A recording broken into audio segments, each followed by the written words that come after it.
महाराष्ट्र दिन व जागतिक कामगार दिनाचे औचित्य साधून छोट्या व्यावसायिकांना गोल टोप्यांचे वाटप। मुरबाड शहरातील हातगाडी, दुकानदार तसेच छोटे व्यवसाय करणाऱ्यांना व्यवसाय करताना सध्याच्या तप्त उन्हाच्या झळापासून संरक्षण मिळण्याच्या दृष्टीने लेबर फ्रंट युनियनचे अध्यक्ष संस्थापक कॉम्रेड श्यामदादा गायकवाड यांच्या नेतृत्वाखाली मुरबाड युनिटचे अध्यक्ष रवींद्र चंदने यांनी सफेद रंगाच्या टोप्यांचे वाटप करून सर्व छोट्या व्यावसायिकांना दिलासा दिला।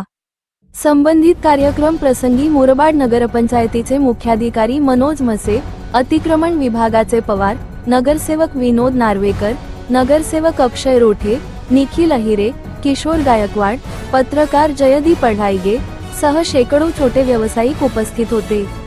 यावेळी रवींद्र चंदने यांनी सर्व फेरीवाल्यांना मार्गदर्शन करताना सांगितले की पर्यावरणाचा समतोल राखण्यासाठी प्लास्टिक पिशव्या वापरणे बंद करा, तसेच सर्व फेरीवाल्यांना नगरपंचायतीच्या मार्फत कापडी पिशव्या उपलब्ध करून द्याव्यात, अशी मागणी त्यांनी मुरबाड नगरपंचायतीकडे केली।